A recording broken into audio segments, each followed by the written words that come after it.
Now, the subject that I've been given to speak on is the question of the New World Order and what it is.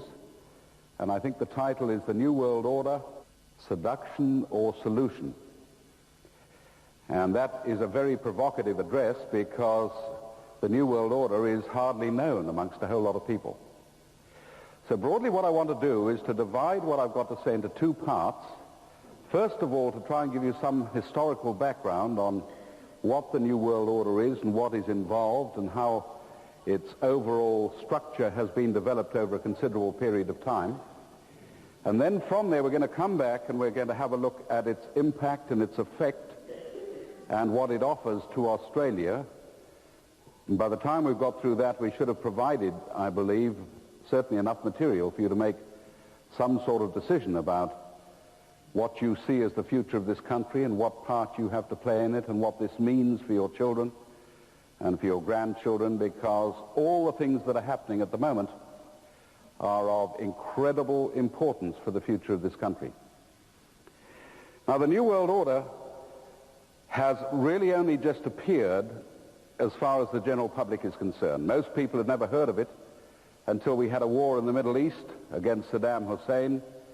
And there were major speeches made by President Bush and also by the Prime Minister of Australia at that time, Bob Hawke, that the coalition of forces that had been built together to wage war over the future of Kuwait in the Middle East was part of a program for a new world order. So if you ask the average person, what do you understand by the New World Order, they would say, presumably it means a coalition of military forces that comes together for a particular action at a particular time. Now, that is true. That is part of the New World Order program. I might just tell you that what happened in the Middle East was only part of a program which at the current time involves 24 United Nations peacekeeping activities somewhere or other in the world. There's a great debate going on about their involvement in the Balkans at the present time, and they're also involved in other parts of the world, whether it's Cambodia or whether it's in Africa or wherever it happens to be. The idea of a coalition of international forces gathered together under the United Nations flag is part of the idea of a new world order. That, incidentally, was one of the most incredible wars probably ever fought, for the simple reason that it went for a very short period of time, 43 days from the start of hostilities to the end of hostilities. It involved on one side a casualty rate somewhere between 150 and 200, and on the other side, nobody quite knows, but upwards of 300,000. 300,000 on one side, something like 200 on the other. And over the period of that 43 days, the expenditure on the war was a little bit under $1 trillion. That is $830 billion. And if you want to work that out, I think it comes to $180 for every living person on Earth today, spent in 43 days over a war that still is not ended, and we may see the hostilities continue. But that part of the New World Order program really is only one facet of a very broad program that has been unfolding for a long period of time. The idea of this started right back in the middle of last century, 1848, which is 145 years ago, when a very small book appeared that certainly changed the whole course of human events, a little book called The Manifesto of the Communist Party, written by a man buried in London now in Highgate Cemetery, Karl Marx, which talked about a worldwide revolution, and it finished with the words that said, "The communists disdain to conceal their views and aims. They openly declare that their ends can only be attained by the forcible overthrow of all existing social conditions. Let the ruling classes tremble at a communist revolution. The proletarians have nothing to lose but their chains." Well, the ideas expressed in that little book lay in gestation for the remainder of the 19th century and came together in 1917 in the middle of the first great catastrophe of this century, the First World War, when 1 year before the war ended, a cattle train moved through Germany containing revolutionaries who were unleashed into the Soviet Union and promoted the second overthrow that had taken place in that year. The October Revolution, under the guiding hand of a man called Lenin, established the first communist base anywhere in the world. And from there, that architect, and he was a genius, he might have been an evil genius, but he was a genius, the architect of the communist movement set his sights on the final goal, which he was quite clear ultimately was to be a world program. And broadly he spelled it out. He said, what we're going to do, having established our first base, is to divide our program ahead into two parts. The first part is going to be concerned with breaking down the opposition, what he called the imperialist powers or the capitalist nations, which at that time were right at their height. The British Empire was at its height. It spread halfway across the world, and he said we will unshake and unseat the whole of that empire, and then having done that, having broken up the structures of the capitalist world, we will then swing into the coalition movement that is necessary for some type of world order to emerge out of it. And the whole of the first part of that program started in 1917. Lenin only lived a short time after that revolution. He died in 1924, but he'd done all the planning work which was then carried on by men like Stalin. And in 1936, they had managed to establish not only their base in the Soviet Union, but they'd established a huge international movement that came together, known as the Communist International, or in short, the Comintern. It was known popularly as the Comintern. And the Comintern in 1936 established its program, which contained three major parts. And those three parts were: one, we aim ultimately to socialize the economies of all the nations of the world. Two, we aim to bring about regional blocks or unions of the various groupings of those socialized nations. And then third, we want to amalgamate all those regions into one final world order. Now, if there's any doubt that the world order that Lenin was talking about was the same as the New World Order that is being discussed today, you've got to continue to have a look at how the communist movement, before it finally collapsed, involved itself in the planning programs that were being arranged after the war that is culminating in the huge debate going on at the present time. So from that period on, that is the beginning of the 30s, right through the Second World War, the program of revolution continued. There were special revolutionary training schools set up. Leaders from all the third world nations went back to train there. Some of them ultimately became communist leaders. Ho Chi Minh, Mao Zedong, Kwame Nkrumah in Ghana, Jomo Kenyatta in Kenya. Some of them left and ultimately changed their political views. One of the famous leaders who went through the communist training schools was Chiang Kai-shek, who ultimately became a Christian and ended up across that narrow strait dividing Taiwan from mainland China, confronting his former colleague in class, Mao Zedong. So it is a strange and incredible history, but by the end of the war, the first communist bloc that had been established in what was the Soviet Union had expanded enormously. It had taken the whole of Eastern Europe. And today here in Australia you can meet many Australians who came from those areas who remember what happened. Czechoslovakians who saw their country engulfed in 1948 without firing a shot, white-anted from within, and suddenly the Czechoslovakians waking up and finding that the previous democratic system they had got had been transferred and changed into a totally centralized power structure that from there on completely eliminated all freedom. Or countries like Latvia or Lithuania, or the area that is now being the center of struggle in the Balkans, Yugoslavia, and the tremendous national fervor and ethnic feuds that are going on today, all of which really have their genesis in the history of this century. For example, Tito and what he did to both the Serbs and the Croats in that period really is being fought out today. So there is no such thing as an issue in 1992 that can be divorced from its roots or its origins back earlier in this century. But by 1952, it was generally felt by the communist movement that the first part of that struggle, the revolutionary side of it, was changing.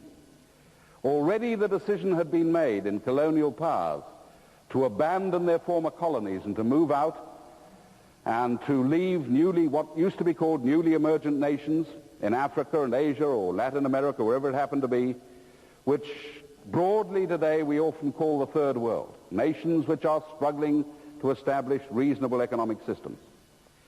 And therefore, a conference was held in Moscow at that time, 1952, which said the time has now come from changing, from the revolutionary period that we've gone through, we've got to change into this new idea of trying to amalgamate all the crumbling forces of the world into some sort of social order. It was a very, very interesting conference. They had delegates from all over the world. The leader of the communist delegation that came from Canada to the 1952 conference later ended up as the prime minister of his own country, Mr. Pierre Elliott Trudeau. Very few people know that he was a communist leading a communist delegation to the Soviet Union back in 1952. Ultimately, incidentally, involved in quite a number of revolutionary activities in Cuba and the whole of that area. And from there, the first international discussions began to take place on something called the New World Order. The New World Order. And by 1974, the United Nations, which had been formed right at the end of the war, became the focal point or the instrument through which it was possible to foresee this New World Order coming to exist.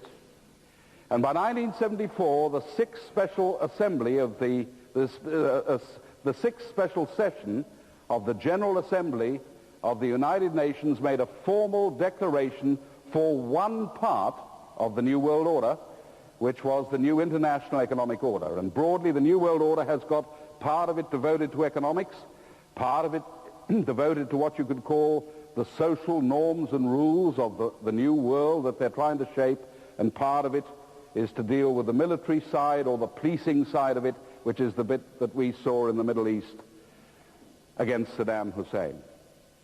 And it was in 1974 that the United Nations made that declaration. The United Nations itself has got an interesting history. It is viewed quite often from two totally different perspectives. There is one quite legitimate point of view that what is needed is a forum for all the nations of the world to meet, to iron out their differences, and to see whether negotiation is a better way of solving world problems than fighting each other. Quite obviously, if that is possible, it's the way to go. There is another quite different view that sees the United Nations as an embryonic power mechanism which supersedes nations and which ultimately accumulates the decision-making process for the world that previously used to be the prerogative of governments like the British government or the Australian government or the New Zealand government or Europe, America, or whatever it happens to be. The Soviet Union, which was heavily involved in the creation of the United Nations, always saw that organization as being a body through which they could project the world order program. If you go back and look at some of the history of the United Nations, its charter was largely written by a man called Andrei Gromyko, who I suppose would be the longest-serving foreign minister anywhere in the world. He was the foreign minister of the Soviet Union right from that period until the late 80s, when he was finally retired by Gorbachev. And there was a tremendous pressure from the Soviet Union to ensure that the headquarters of the United Nations should be based in the New World or in America. There was a great debate about where it was going to be. The United Nations now has a number of divisions, Geneva and Paris, of course, where UNESCO is based, and also New York, but the main starting point was New York, largely at the insistence of the Soviet Union, because they saw this as a bit of neutral territory which could be part of the ongoing program to penetrate what was previously the capitalist world. Very interesting lot of history that most people know very little about.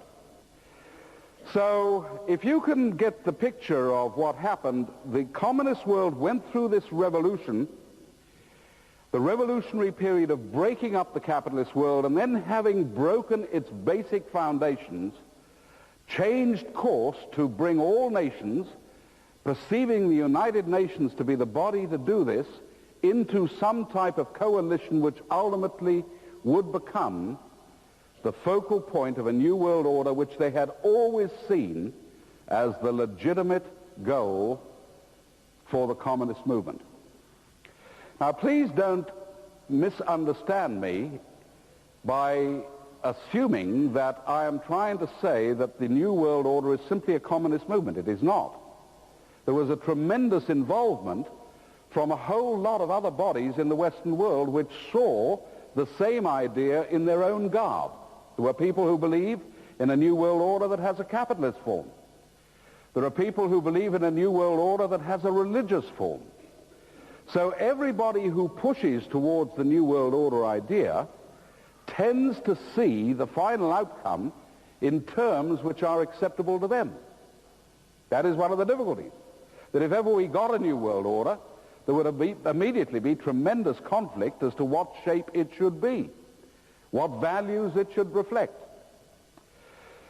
So that was the situation back in, let's say, as we moved into the 60s. One of the most interesting things that has come to light recently was that in 1961, we had a top defector from the Soviet bloc who had been involved right in the decision-making process from the end of the war up to the period that he defected. A man by the name of Anatoly Golitsyn, hardly known. But in 1985, he wrote and published a book which is probably one of the most prophetic books and the least read of this period in history. It was a book called New Lies for Old. And what he broadly described was the planning that had gone on in the Soviet Union between 1952 and 1961 about a period coming towards the end of the 70s or even in the mid-80s when they would begin to woo the West in the final move for a new world order. And he said, what we are going to have to do is to change the perception of the Western world towards its former communist enemy. And in order to do this, the whole image will be changed. We will have a period of enormous propaganda. We will have a peace initiative. We will bring down the barriers that previously separated us from the capitalist world. We may even dismantle the Berlin Wall. We will woo the West with talk of peace and friendship and relaxation. And this was written in 1985, which was about 12 months before Gorbachev appeared at the head of the Soviet Union. Very revealing. So in 1985, all of a sudden, a new leader appeared in the Soviet bloc who told the Western world, yes, I am a communist. I've always been a communist. But I'm a different communist. I'm a nice one. What we're going to do from here on is we're going to break the whole Cold War psychology down. I'm going to relax the rigidity of the communist power mechanism. We're going to have freedom of speech. We're going to have freedom of movement. We're going to allow differing views.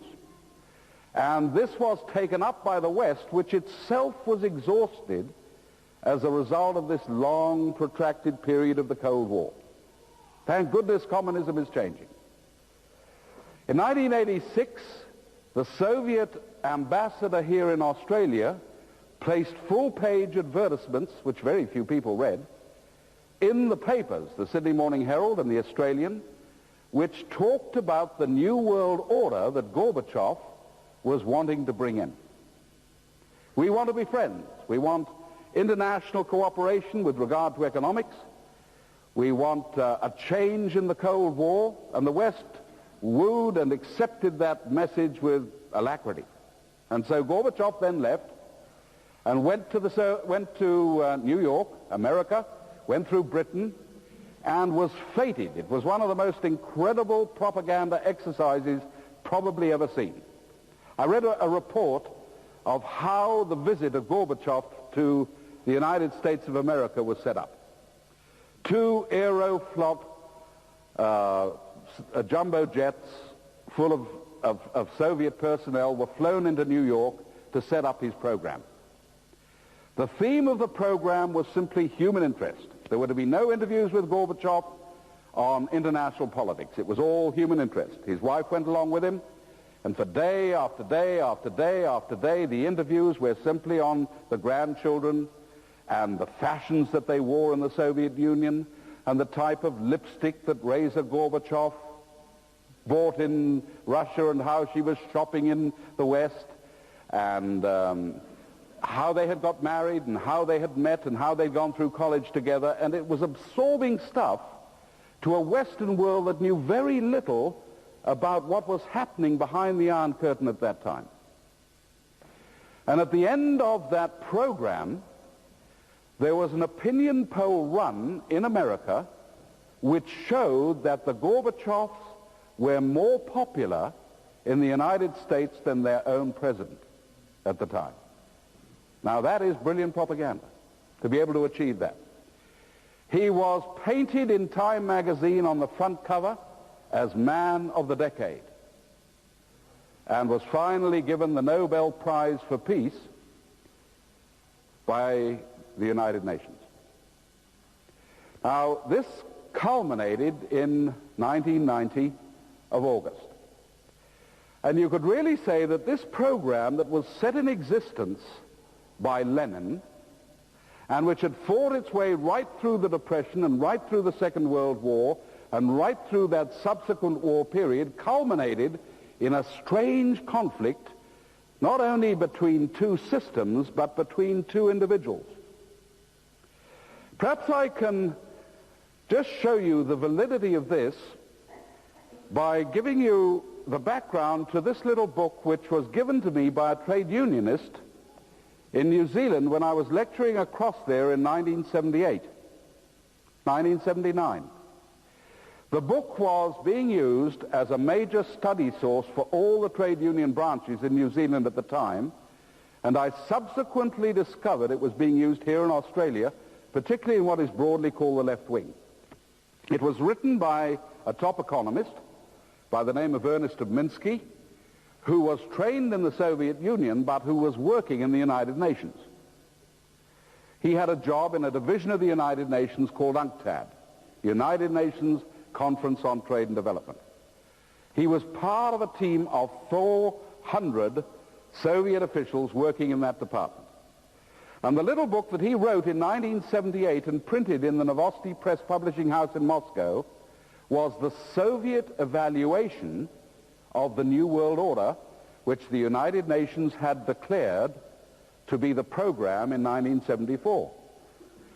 And I thought when I was first given this book, well, the communists would be right against anything that came out of the United Nations, because they would perceive this to be a program which is furthering the capitalist cause.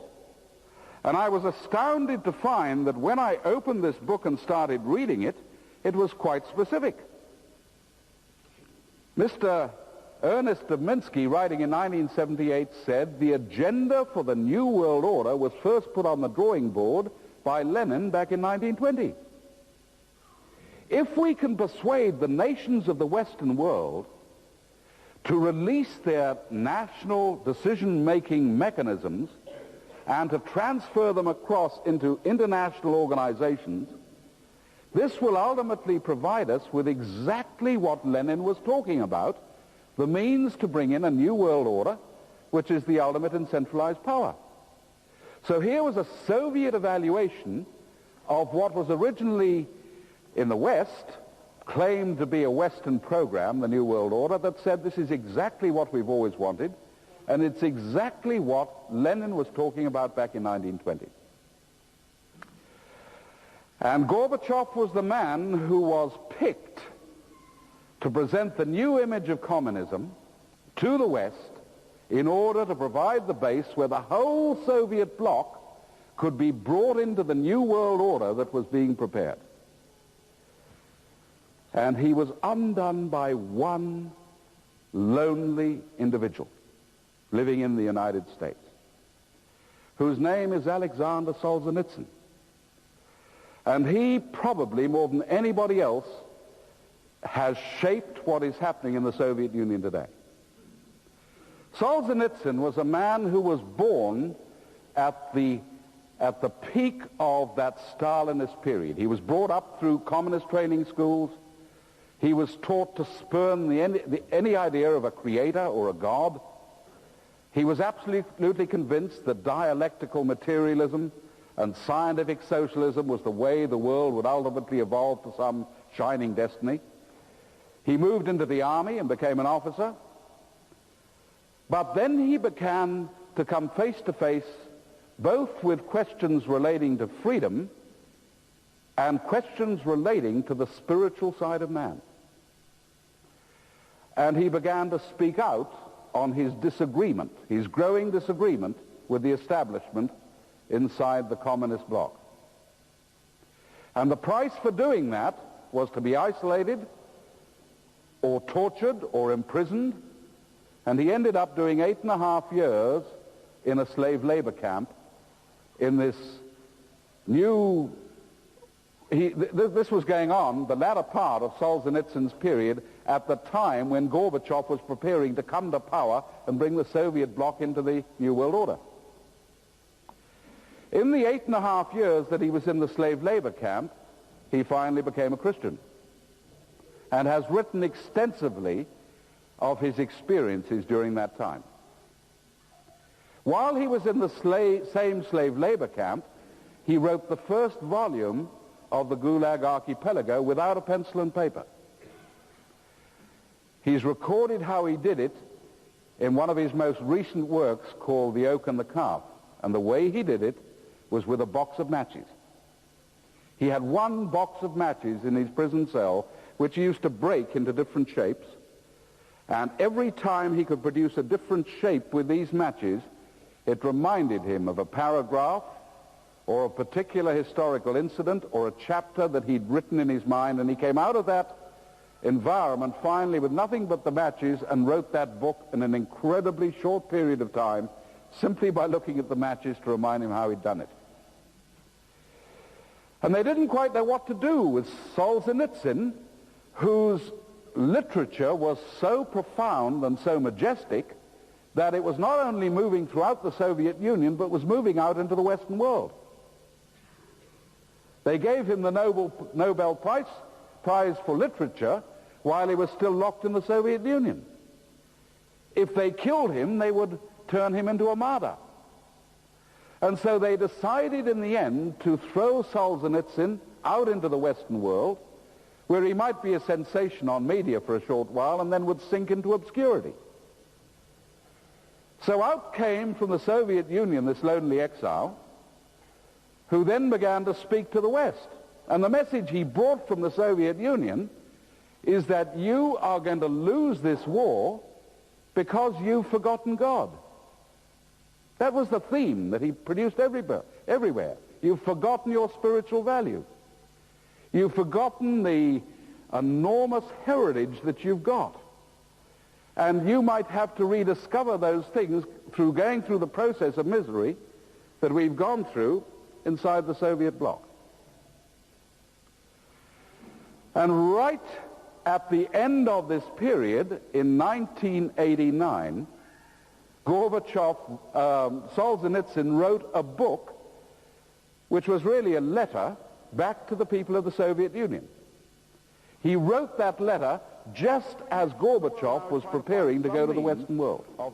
16,000 words, which has now been published in the West, but the World Central Bank, the phase-in of a new world money system to replace the existing currencies of the present under this World Central Bank.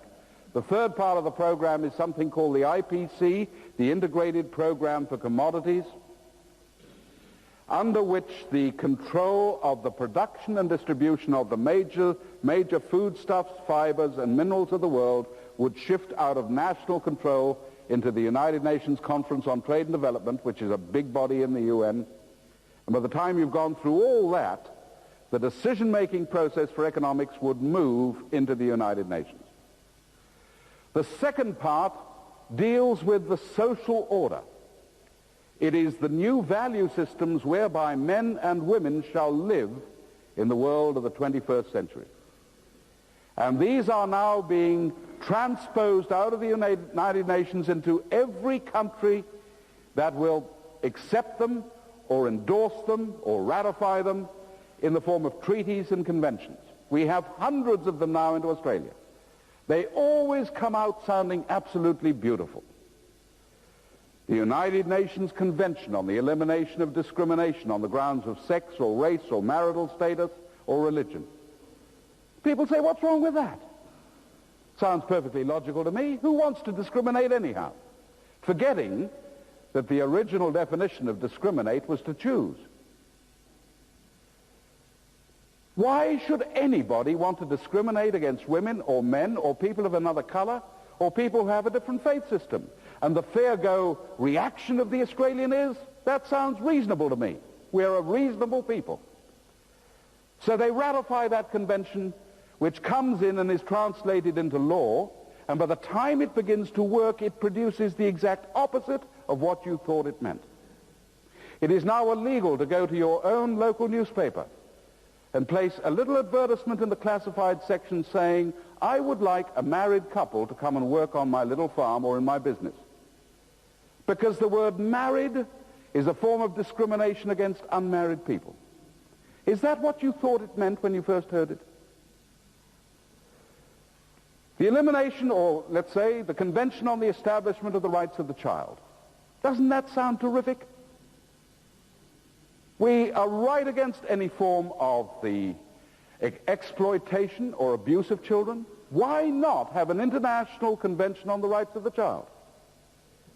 But by the time it becomes law, you discover that the rights of the child encompass the elimination of the rights of parents. In fact, there is a clause in that convention which says parental discipline is a form of discrimination against children. Is that what you thought it meant? Now, what am I trying to say? What I'm trying to tell you is that there is gradually being introduced into every nation a new value system whose origins are a new religion which is replacing the old one. And the new religion is the religion of humanism. Humanism has been cited as a formal religion by the United States Supreme Court because it has a belief system, a value system, a manifesto, which is only another word for a gospel. It has its own preachers. It has its own collections, its own churches and organizations. It is at war with any idea of a supernatural God, which it spurns as being a form of superstition. And we are caught in the middle here in Australia as a nation moving out of its traditional Christian value system, even though we might not be Christian believers in many cases. The values have their origin in a Christian heritage that goes right back 2,000 years, caught in the middle in a situation where the majority now have no values, have not been taught any values, where the educational system quite deliberately says we are secular, we're not in the value teaching business, providing a fertile ground for the replacement of the old with the new that is to come in. And the tragedy is that those who hold still the traditional value system of the Christian faith do not even know that war has been declared upon them, and are certainly not out in the battlefield. The reason that the third world is collapsing in this debt is because you have got too much of the cake. You're too powerful, you produce too much. Therefore, we are going to ask nations like Australia and New Zealand to quite deliberately wind down their productive systems. Stop producing so much. Allow your industries to be transferred across into third world nations so that they can begin to produce what you used to produce, and then open up your markets under a general world agreement on what is today called the level playing field, the elimination of all protection, and begin to buy back into your countries what you used to make yourself. My own opinion is it was crazy, but Australia voted for that program. And then subsequently, under Andrew Peacock, we began to implement that. The people who made the decision in Peru had no business to make it. What should have happened, I believe, was that they would have said at the conference, we cannot make this decision without consulting the Australian people. And they would have come back to us and said, we now have a proposition that we close down a lot of Australian industries, which means that you're going to lose jobs, and we might even get into debt. But this is one way of helping the third world, and we will allow those industries to be shifted into the third world countries, and then we will begin to buy back a lot of what we used to make ourselves. But you're the ones who are going to have to make the sacrifice. You're the ones who will have unemployment. You're the ones who will lose your farm. Are you prepared to do that to help the third world? And we could then have had a national debate, and they could have gone back to represent the decision that we've made and said in that conference, yes, the Australian people agree. Instead of which it was done at a level which did not only involve no participation, but not even the knowledge of the ordinary people who are now losing their jobs and their industries here in this country. The Lima Declaration became the formal trade policy. There is a lot of attempts to deny that this happened, but the evidence is there. And from 1975, which is when we agreed to participate, we have now closed down 50% of the manufacturing industries of Australia. 50%, not 15, 50. Huge numbers of things that we used to produce in this country are no longer produced. And instead of doing that, we have begun to depend on the import of things that we used to make ourselves, which we pay for by tacking it onto a slate called the foreign debt. Mini-sized Los Angeles going on, as young unemployed people who've been without jobs for 3 or 4 years are just making a life out of taking on the police. You have bigger and bigger deployments of police trying to deal with young people who feel that life has shut them out completely. And if you want to see where the end result of this is, go and have a look at Europe, where they have 13 million people on the dole queue. 13 million. Joined every year by about 2 million school leavers, coming out into a Europe which slams the door right in their faces and says, there is no future for you. We'll take the absolute cream of young people into management, but the rest of you will not have a job. We'll give you subsistence wages in the form of some sort of social services. Keep out of the way. And the implicit message is this is for life. More and more commentators are now saying privately we're not going to get full employment ever again. The impact of technology just on its own is too great. But if I was a young person in that environment, I wouldn't take it. And I'm quite sure you wouldn't at that age, which is the most sensitive age, if you like, the most volatile age that you go through. The time you come out of your school with some little certificate clutched in your hand, if you're lucky, wondering if there's a niche somewhere out in society which lets you in to have a normal life, to become married and to raise children, have your own home or whatever it happens to be. And we're now just saying no. You will have a permanent life in a new type. of society, where you live 20 to a house to share your social services. And so the young people have gone mad. They've gone through the cities of Europe. They've torn Amsterdam and Rotterdam apart. They've gone through Paris about 6 times, and Lyon, and Clermont-Ferrand, and cities in Austria, and even Switzerland, which is one of the most stable countries. They've been through cities in the German Ruhr, through Hamburg and Munich, and you get pictures of bigger and bigger groups of frantic children, just in their late teens, striking out at something they can't even articulate because they don't quite know what has happened, except that life says, you're not really wanted. You see pictures of them smashing the windows of the University of the Sorbonne. And now they send the police out to deal with those young people, but they're not the old police. They're not the old sergeant of police that we used to know in our young period. These are a new type of combatant force who go out in armor. And if you actually look at them, they have plastic helmets, and they have visors, and they have specially designed shields on their arms, and behind those shields they have batons that are designed to crumple by maiming without killing. They actually designed the truncheon to do that. And round their belts they have different gases for mobilizing crowds, which you use against your own children in your own nation. And they run into action. They're trained in street warfare. They're trained in battle. They run into action like troops going in against Saddam Hussein. That is the new police that is emerging in Europe. Now, is this what we want for Australian children? In the most exciting country in the world, if we can get the thing straight, because that's what's being offered. So let's go on from there, and we'll have a look at the second part, which is the value system, the Human Rights Commission. The 1985 Bill of Rights, how it is now being implemented, gradually unfolded. There was a great battle when this first came in, and the Australian people said, we do not want a Bill of Rights. Many would remember that. But they then went to sleep again, and so it is gradually coming in piece by piece by piece. The ultimate is to try and get into place, under the authority of the Human Rights Commission, a final Bill of Rights. Even if you haven't got a final document, you bring it in piece by piece by piece. The Human Rights Commission is given a specific administrative power imposed by law to ignore discrimination or breach of human rights, etc., when such discrimination or breach favors minority or particular ethnic groups. In other words, it can pick which cases it will hear and which it will not. It is not all equal before the law. Let's have a look at the inquisitorial powers of the human rights.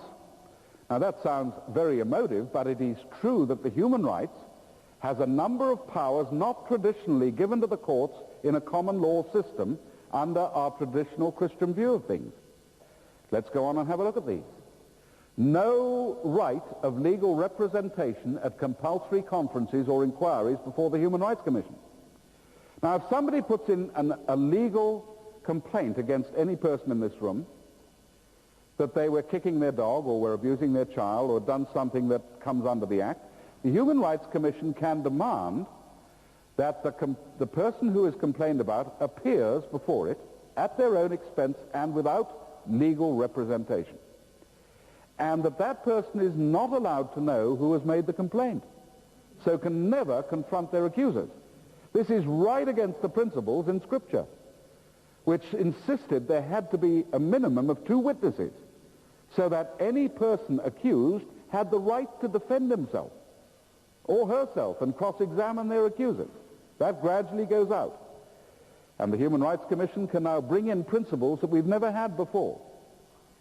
The Human Rights Commission is not mandatorily accountable to Parliament or the Minister concerning any matter arising in the course of the performance of its function. In other words, we have a court body or an adjudicating body which is not responsible to the Parliament that is the decision-making process.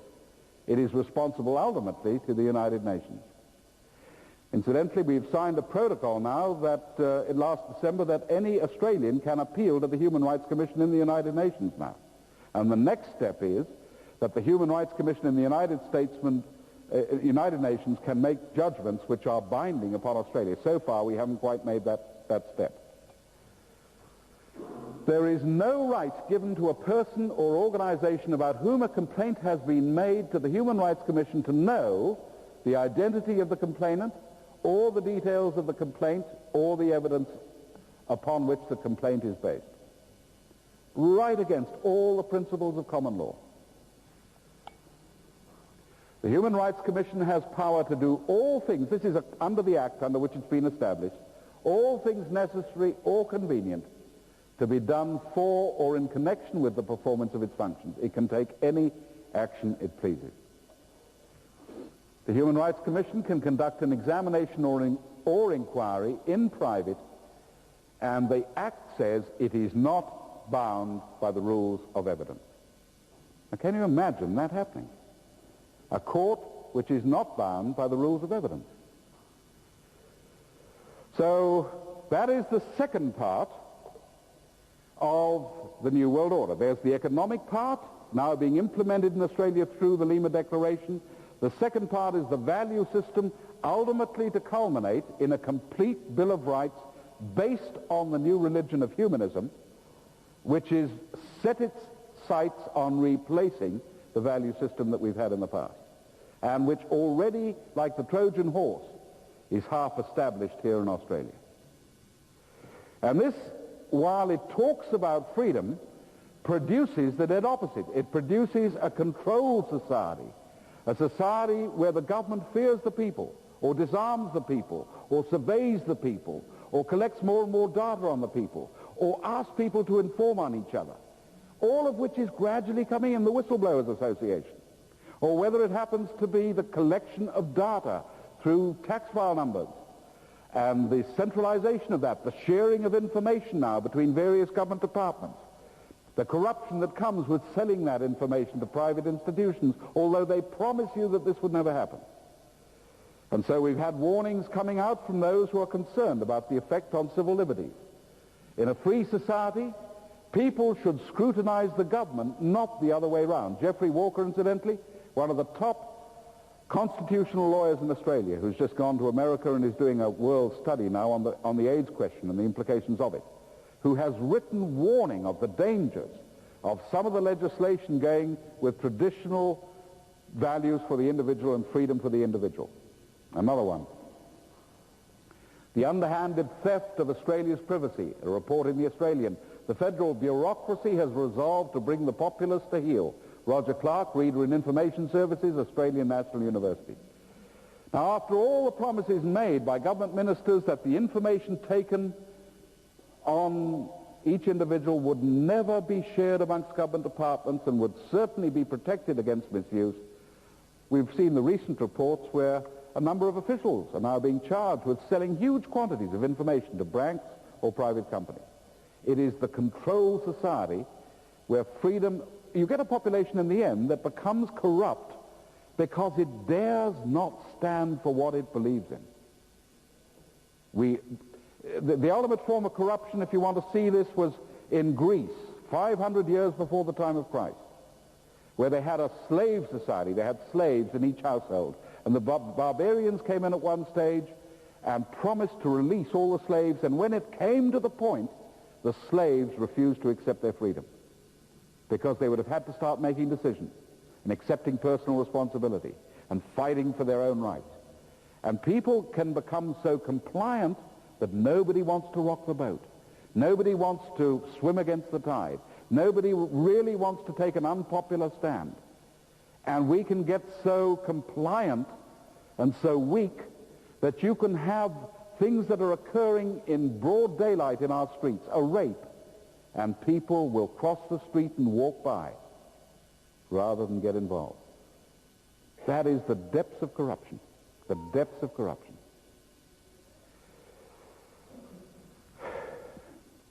What does this mean for the Australia of the future? It means that we lose our identity and our decision-making process. The Australian newspaper has just done a series of articles called Creating the Future. I don't know whether you read those, in which they invited economists and experts and futurists and academics to speak on what Australia is going to be like into the next century if the process of globalism, which is simply another word for the same thing, continues. The ABC finally has done a series of reports on the New World Order. This came out over ABC Radio, and they produced a special magazine in February of this year where 6 experts gave their version of the New World Order. Whatever happened to the New World Order? There was such a demand for this that the text of the talks was printed out and was put into a supplement in their monthly magazine. The most interesting, they're all very interesting, but the most interesting was a lady who was one of the top executives inside the United Nations. A brilliant woman. She's worked on commissions and in the Third World and in various training programs, and she is absolutely adamant about what is happening. Her paper was entitled, "Who Gives the Orders in the New World Order?" as you can see up there. And she goes on to make the most devastating comment. This was Susan George. She went on to describe, incidentally, what she saw as really behind this world government. "I feel very much that the undemocratic nature of these institutions will mean that a whole new world order is put into place and that it is an anti-democratic, authoritarian order run by the elites of the rich world on their own behalf." That was the findings of a lady who certainly knows what she's talking about because she's been right through the United Nations. Foreign investors in search of a vision. This was the article about what Australia is going to be like in the future. An uneasy public needs to be helped to a more comfortable accommodation of globalism. In other words, they sell globalism as though it's an answer, but they then go on to describe what it's going to be like when we get there. Whether by accident or design, Australia is already well advanced along the path to globalization of our economy. Our appetite for foreign capital has ensured this even if our policies did not. He goes on. And this is the picture of what Australia will be.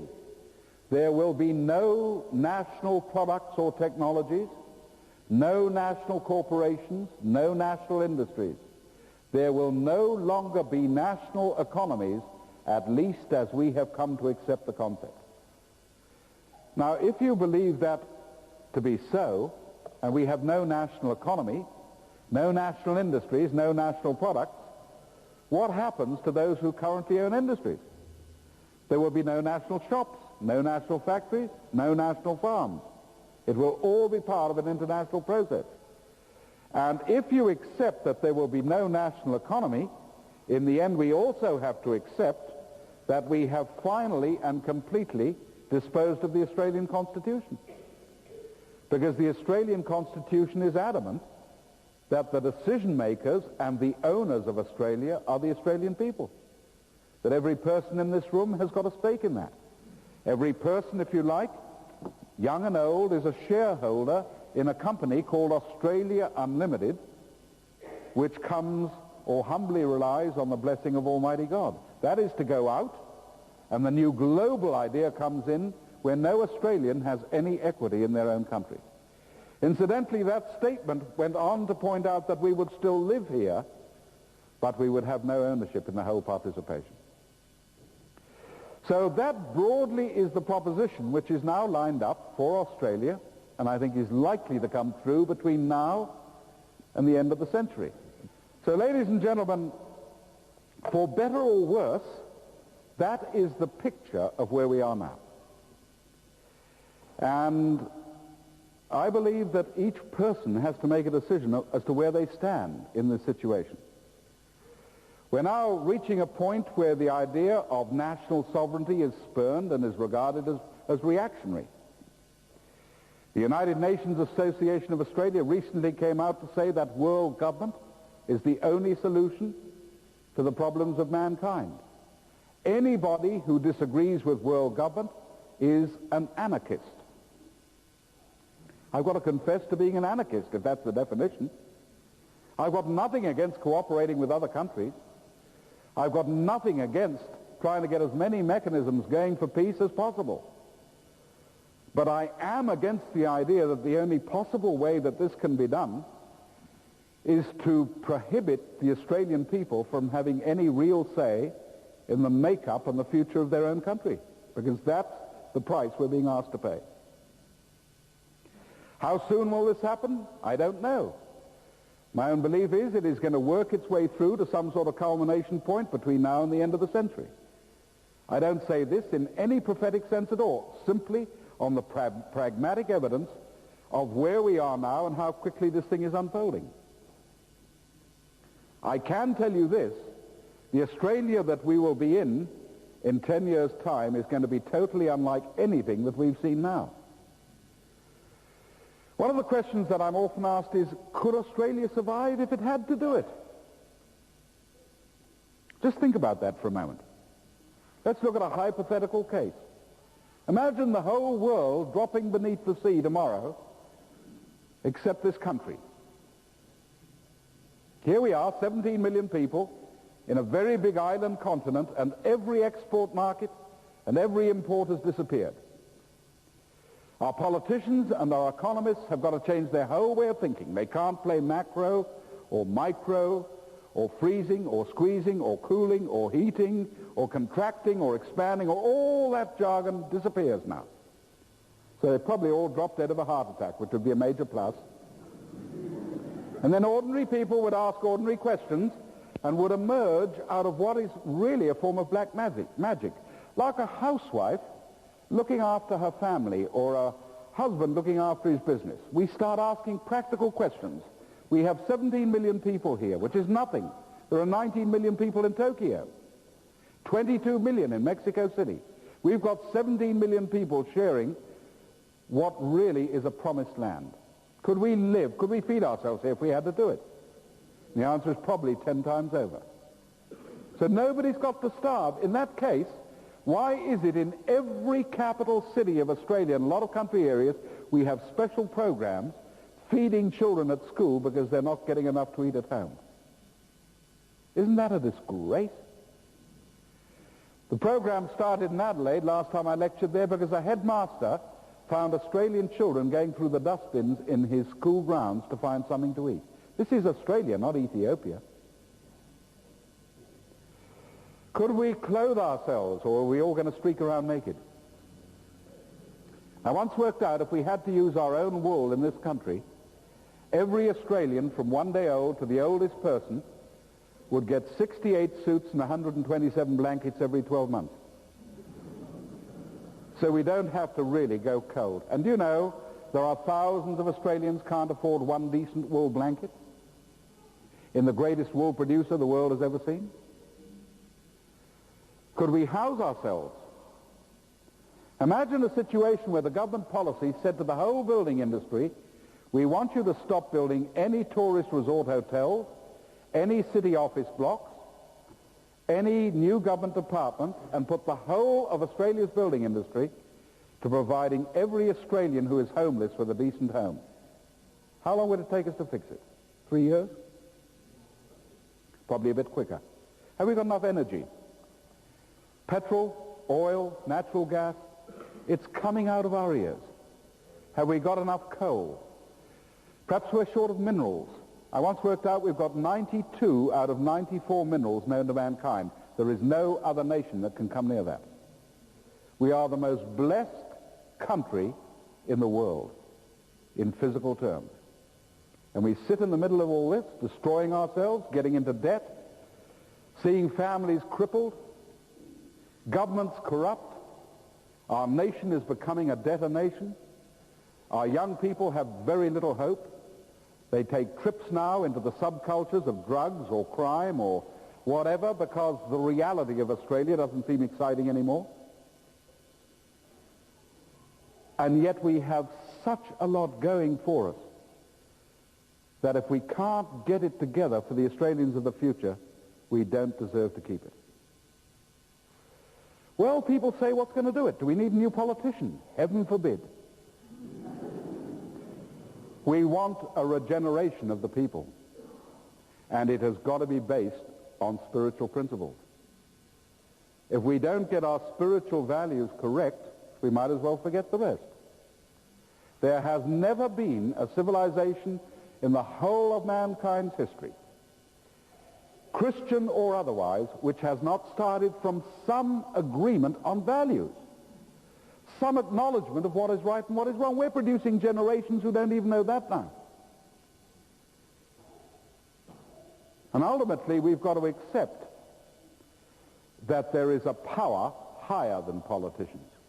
Very difficult to get Mr. Keating or Mr. Houston to accept that. There is a far greater power. There is a God. There is a creator. And if we get ourselves into the right position, things change. If we try and go our own way and become laws unto ourselves, we destroy ourselves. Nations which reach the pitch of misery and become humble and penitent and start looking for truth and finding it and getting into harmony with it can get straight again. It is not inevitable that Australia destroys itself. We are at war in a sense. There is a war declared against our value system. We've got to become fighters. We've got to get off the fence. The number of Australians sitting on the fence now is frightening. The fence is wobbling like this. In the end, when the fence collapses, we're going to find ourselves one side or the other. It would be very easy to say, well, look, this is inevitable. Don't fight it. Live for the moment. Let's hope it's going to be all right. But you've got to answer to your children, too. That means that every person in this room tonight is incredibly important. You do count. You can do something. You can speak for the truth. You can stand against something you think is wrong. You can pass information on to your fellows. And if enough of us do that, well, then perhaps we can turn the tide. And we've, above all, got to find at least a minority of people who provide a genuine example in seeking God again and demonstrating that God is there and that God works. And if that can be done, Australia could be one of the most exciting countries in the world. It has more going for it than any other. But we better get started because we haven't got too much time. If there's one thing the people concerned about the New Order have in common, it is the belief in the imperative of world disarmament, general and complete disarmament.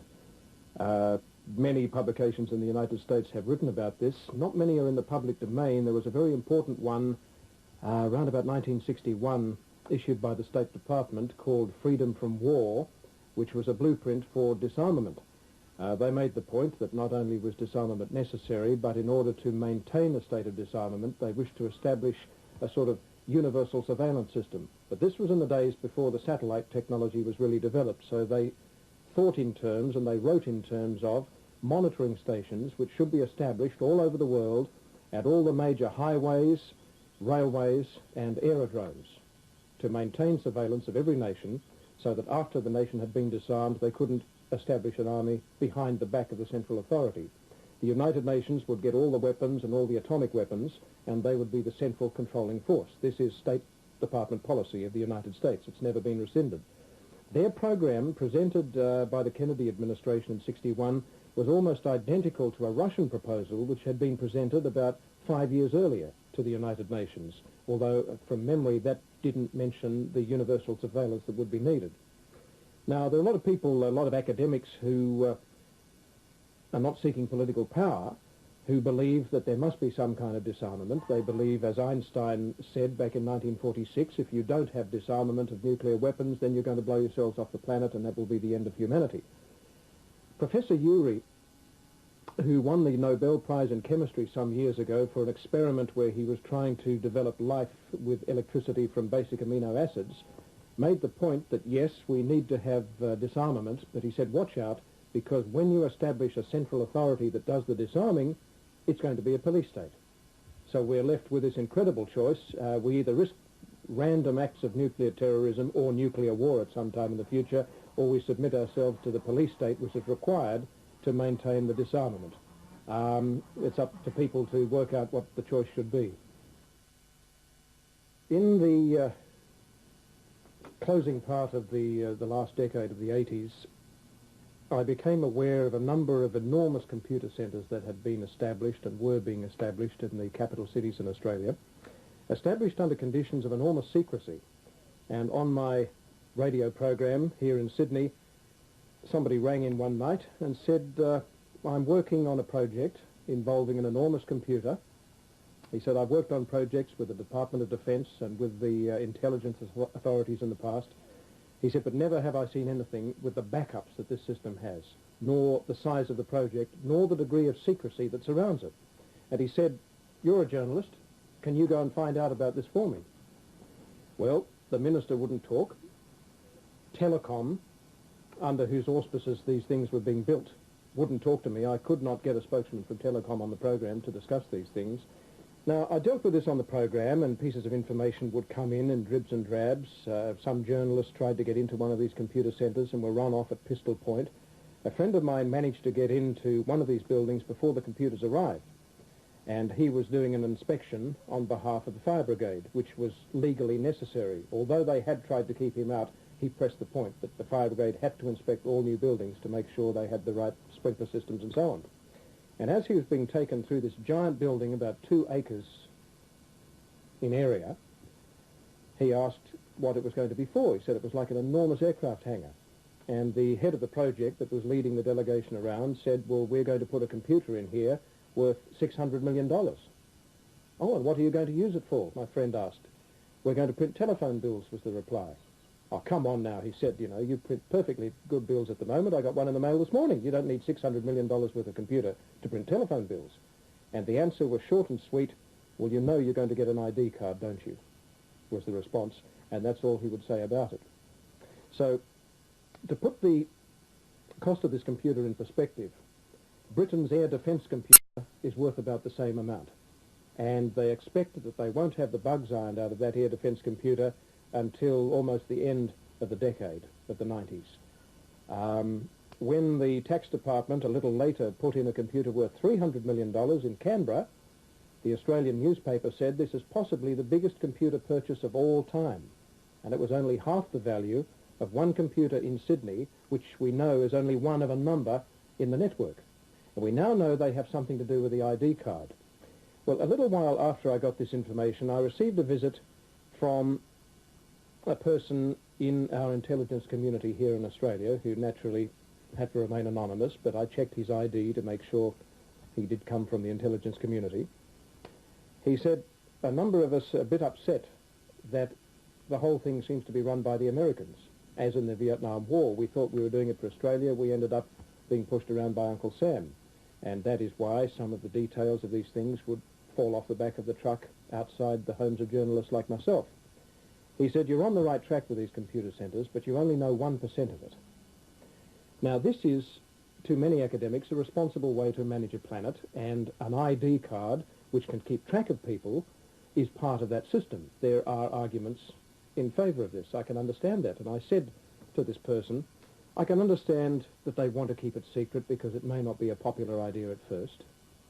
I can understand they would spend a lot of money on this, but I couldn't understand the reason for the hurry. They were building these computer centres at triple time. They were working 24 hours a day to get them up and running by the late 80s. What's the reason for the hurry? And he said simply, because they're preparing for war. Now, I tried to get the details from him as to what war they were preparing for, and he wasn't specific. He didn't indicate that it wasn't going to be war between Russia and America. That was never really a risk. People who can't build a TV set that works were really no threat to the United States. He felt it was possibly war involving at least one Asian nation, and that Australia would be on the periphery of it. And it gradually sunk in that what they were doing was preparing Australia as a kind of a bunker, a safe place where the VIPs from the Northern Hemisphere, specifically the United States, could come and ride out the storm if there were some kind of war in the Northern Hemisphere.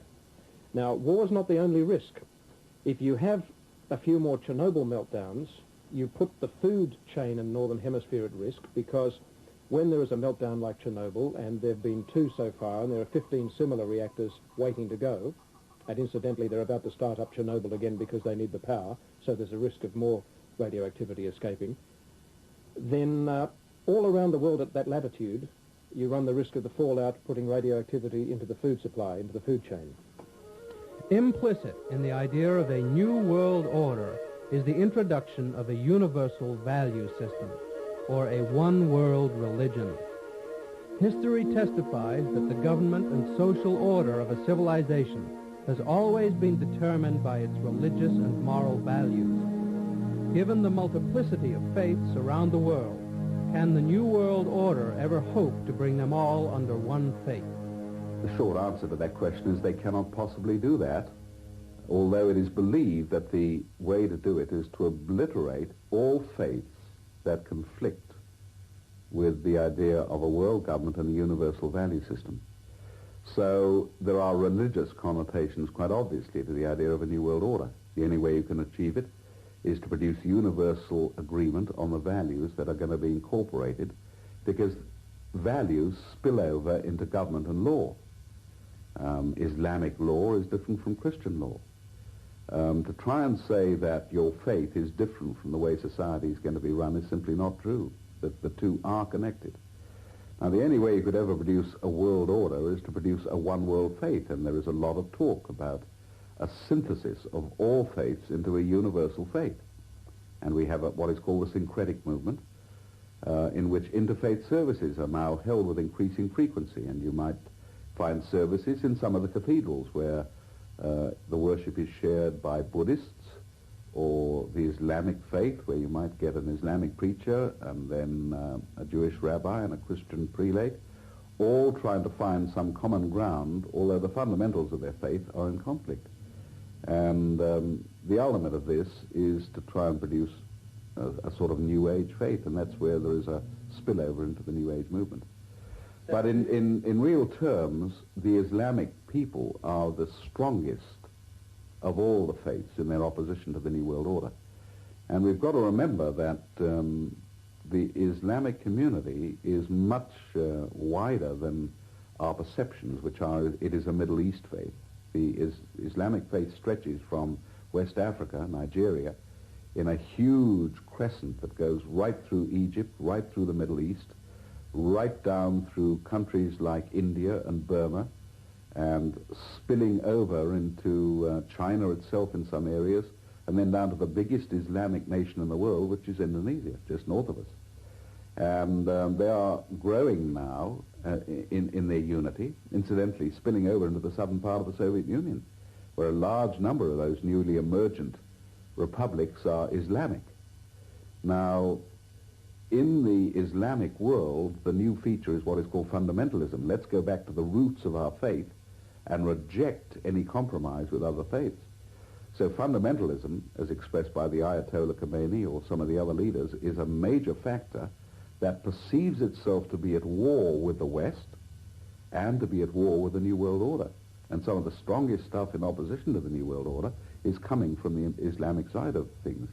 So we're going to see not a world brought together in peace or harmony at all, but a world which is now increasing and exacerbating the divisions between them. It's going to be a world of anarchy and chaos. I think we've got to be careful in the way we talk about this, because there are many people in the New Age movement who have gone there because the major religions have tended to fail them. And this is one of the tragedies of the Western world, that its own faith, which built their communities and built their nations and their ideals, has abdicated a lot of responsibility for the social order. So people are seeking for some new meaning, and there are elements of truth in the New Age movement. But at its pinnacle, the New Age movement ultimately is a new world order faith, and presents a lot of danger, a tremendous amount of danger.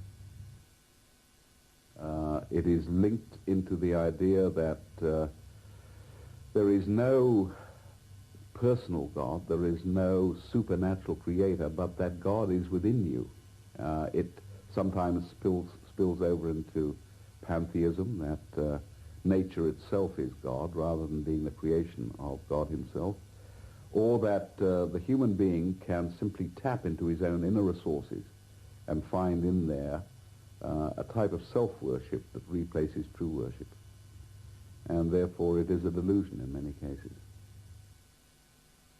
I think everything about the idea of a one-world government is artificial, it is against truth, it is totalitarian and must be, it is undemocratic, it places more value on systems than the components of systems, which are ordinary human beings. It is scathing about, in real terms, about the value of human life. And it ultimately is the concept of an elite who see themselves as superior to others and must have the power to produce the sort of world that they want. Therefore, I believe it is an attempt by man to do what is the greatest temptation of all, to become a god in which you want to impose your ideas on others. And it is doomed to failure.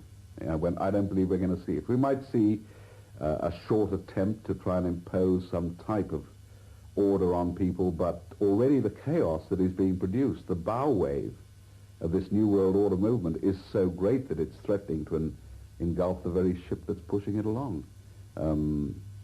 What happened in the Soviet has set it back a long way.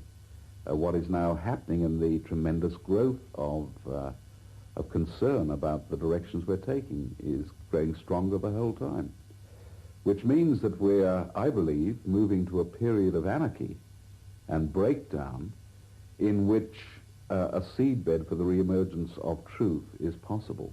And if that happens, it will not happen in an organized way at all. It will happen in little areas as people begin to develop true faith and a proper faith in God and a proper relationship with God, and perhaps just get their local village or their community or their family straight and then build from there. In other words, it's an organic growth from small units, from small seeds, that truth really establishes itself. It's never imposed over the top of humanity by some sort of man-made structure, and never will.